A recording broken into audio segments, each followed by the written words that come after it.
Di sini juga susah ya. Di sini apalagi susah, rasa rindu tinggal air mata yang keluar sendiri netes masuk tempat tidur. Ya. Sampai bapak kakek meninggal di Flores sana tahun 81. Nggak tahu.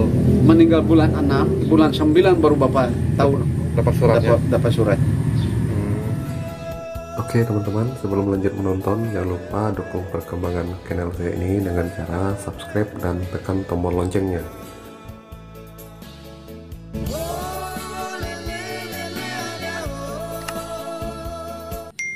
Makanya begitu sampai di Mengkayang, lakukan pertemuan konsultasi antara dinas pendidikan, penghubung dinas pendidikan dengan Kakandepnya.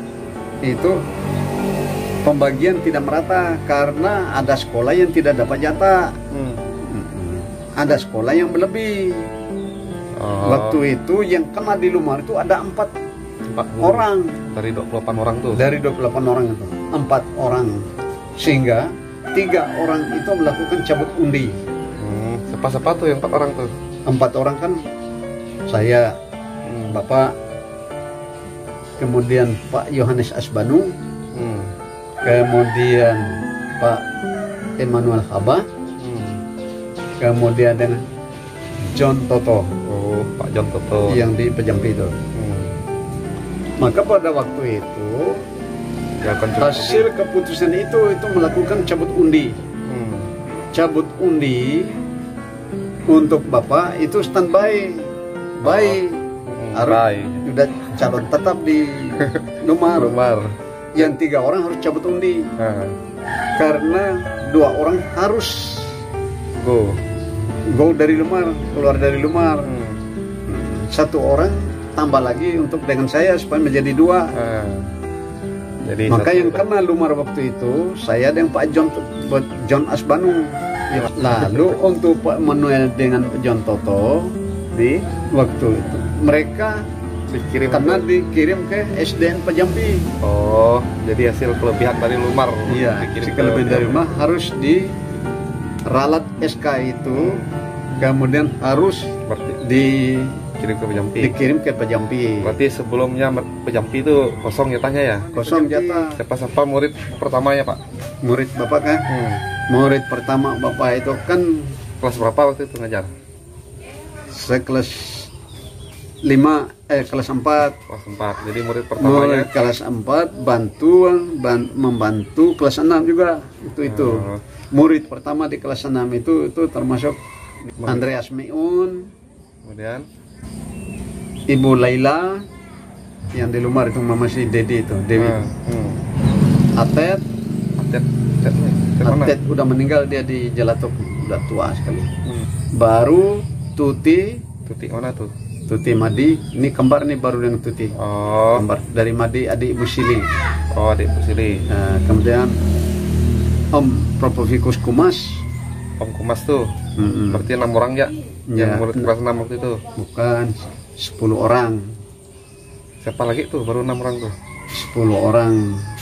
Kemudian dari sebab 1 tuh si Gayus, si Agus, anak Pak Duduk. Oh, yang nomor 2 tuh ya? Udah meninggal. Kemudian Undut mana tuh? Abang si Untung tuh, Lumar. Meninggal juga tuh? Meninggal. Ya, lalu murid kelas 4 ya? Yang masih diingat? Murid kelas 4 itu mereka Kelek Nuraini. Mabak? Bukan, dari Molo. Udah gadis adik Mama Liko tuh. Oh. Kemudian tuh Kartini, bini si Polen tuh. Oh. Sinofris. Terus? Paten, yang di Mengkayang itu.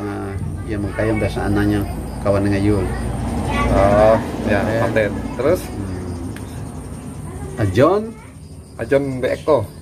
Bukan. Oh, Ajon J. Ajon Shino. Mak Yuka. Mama Yuka tuh. Terus yang lain udah lupa. Oke, kalau yuk Bang Gaduh kok nih? Gaduh kelas 5. Kelas 5. Gaduh Atom Sengkalus. Kemudian Bang Nadi nih. Lupo itu mereka kelas 5. Kalau Bang Nadi waktu itu kelas 3. Nardi Untung Ajon tuh masih kelas 3, kemudian baru naik kelas 4 tahun keduanya. Ya, di sini nih di Lumar waktu itu yang dari pedalaman ya. Banyak dari Belum pedalaman. ada SD lain kah waktu itu? Belum. Yang masih bergabung di sini waktu itu kan saya masih ketemu karena di Doyot baru buka 3 kelas. Berarti Maka yang Lumar. kelas 4 harus ke sini. Oh, sini. Dari Memagan, Doyot, kelas sini bahkan dari Melusa juga tuh. Mereka jalan kaki atau pondok? Jalan kaki, ada yang bikin pondok di sini. Ada numpang di Blok C sana. Kemudian dari Sempayu Ya. itu mereka si Jen, termasuk Matius Mabako, Mama Molok, Abang si Bandel, si mereka Ajis, ke mereka si Jus. Itu dari zaman dulu mereka sekolah di sini. Komunikasi dengan keluarga di kampung kan? Berapa lama tuh setelah datang dari sini? Komunikasi di sana waktu itu sangat sulit hubungan ke sana. Tidak pernah ada dapat berita di sana. Dari sana tidak bisa berkomunikasi, di sini masih Di sini? sangat ketinggalan jauh. Di sini juga susah ya. Di sini apalagi susah, rasa rindu, tinggal air mata yang keluar sendiri netes masuk tempat tidur. Nggak ada kirim-kirim surat. Nggak ada tuh. Kemudian kirim surat itu, kita kirim surat itu biasanya kadang-kadang sampai 6 bulan, 3 bulan baru sampai di sana. Karena sulit waktu itu. Karena di sana juga masih itu ya. Sampai bapak kakek meninggal di Flores sana tahun 81. Nggak tahu. Meninggal bulan 6, bulan 9 baru bapak tahu Dapat suratnya. dapat surat. Itu. Jadi sulit komunikasi Jadi waktu itu. sulit sekali komunikasi waktu itu. Berarti waktu datang tuh nggak ada lah disampaikan ke, maksudnya dikasih tahu dengan orang di. Oh, waktu berangkat pertama kali Waktu udah datang di sini udah sampai di sini itu sulit waktu itu. Tidak ada kita menyampaikan berita ke sana 1 minggu kemudian mau kirim surat. Ndak juga balas-balas dari minggu ke minggu ndak balas-balas. Mungkin nggak sampai kali ya. Ndak sampai. Kantor Tapi pos di Bengkayang nggak ada. sudah ada kantor pos waktu itu sangat darurat. Yang Masih di tetap tempat itu. posisi yang lama tuh ya. Iya. Sampai di Telepon nggak pernah. nelpon itu mau nelpon ke sana nggak bisa. Tahun berapa baru pulang? Kemudian tahun 89 pulang itu pun mereka tidak dapat berita, Mereka nggak tahu. mereka tidak tahu. Tiba-tiba nongol di sana jam 3 sampai sana pesawat. Bulan berapa tuh? Bapak berangkat itu bulan 6. Oh, pas libur dulu kan libur 3 bulan ya. Nah, bulan Sekolah. Juni. Bulan Juni waktu itu berangkat. Saya sampai dengan Pakai apa waktu itu Pak? pakai pesawat. Pesawat. Nah, Bukan kayak kapal laut. enggak, kapal laut. Kalau kapal laut saja biasanya juga 3 minggu 1 bulan baru sampai. Berarti habis waktu ke Kan harus singgah di Jalan. jalan. Dari Pontianak mau singgah dulu di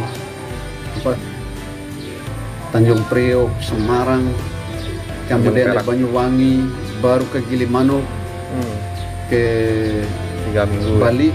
Bali baru ke Pulang lewat yang Sumbawa, bukan Sumba, Lombok, kedua. Mataram, Yang pertama 89, yang kedua waktu itu tahun 2013. 2013 ya. Pulang pertama itu berapa bulan di sana Pak? 3 bulan, 3 bulan setengah. 3 bulan setengah saya membuat surat izin, Tambah lagi tambah lagi nggak sampai surat izin. kirim surat dari sana, surat izin 2 minggu sampai surat ke sini, beritanya baru sampai ke sana lagi. Oh. Prosesnya selama 2 minggu baru dapat balasan. Itu kirim surat, mereka membuat surat izin. Berarti rata-rata yang datang dari NTT itu guru SD semua, Guru SD semua. nggak ada SMP. Nggak ada. Barang sih susah SMP. Kemudian pada tahun 1978 itu karena di Kalimantan Barat ini masih kekurangan guru, maka boleh diberangkatkan dari sana, itu berangkat sendiri. Oh, mereka boleh datang tapi berangkat sendiri. Termasuk mereka Bapak Heronimus yang di Ledo itu, Oh, bukan dijemput oleh pemerintah Kalimantan Barat, Tapi kalau kami ini dijemput langsung oleh Kepala Dinas. Siapa? Kepala Dinas Provinsi Kalimantan Barat, Dr. Andus Hadari Nawawi. Masih Dr. Andus waktu itu ya? Dr. Andus masih. Belum profesor. Belum. Kesulitan untuk di sekolah tuh kan? Iya. Kalau untuk menghadapi sekolah-sekolah waktu itu, muridnya, orang tuanya. Muridnya itu masalah pertama tuh bahasa Indonesia. Oh, bahasa Indonesia ya, masih banyak yang belum tahu bahasa Indonesia. Bahasa Indonesia itu sangat susah ngajar. Lalu? Jadi kita paksa ya?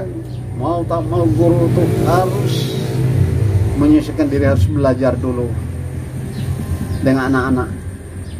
Oh, kita belajar bahasa kampung baru kita terjemahkan. Jadi harus guru itu harus juga belajar bahasa pengantarnya. Dari bahasa ibu ke bahasa Indonesia.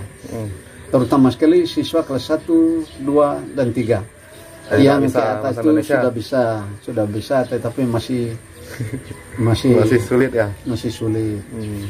Bahasa Indonesianya masih kurang ya.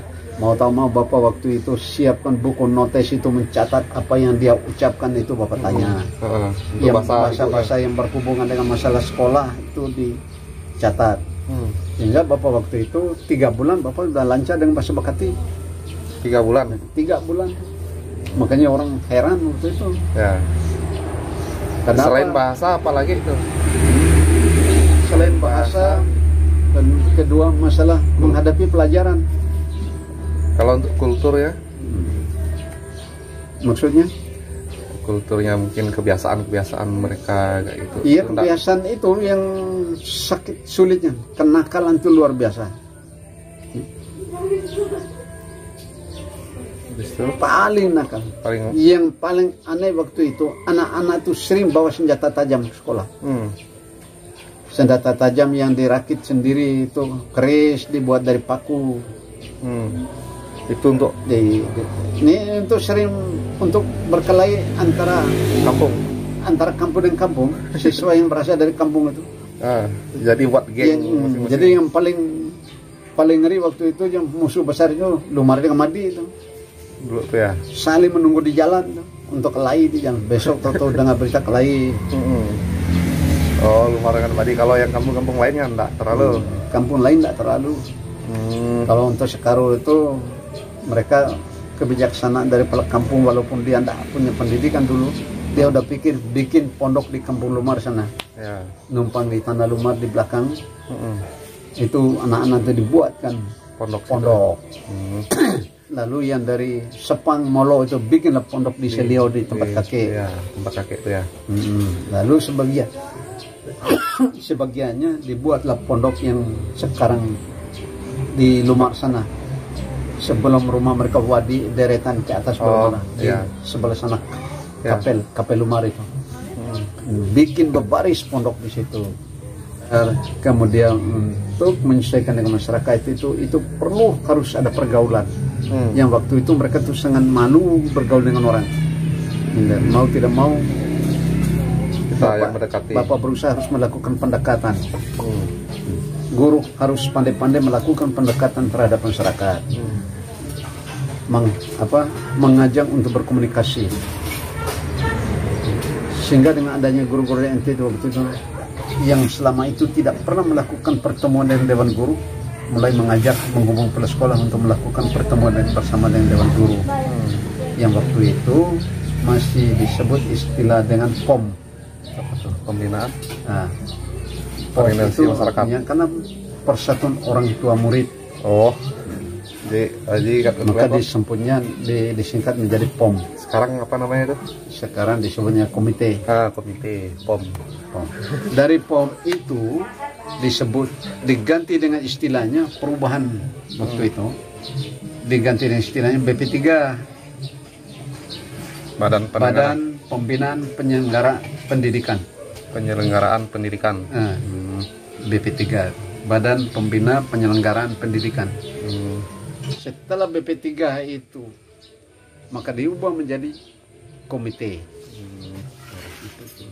Diubah dan komite sampai dengan sekarang ini.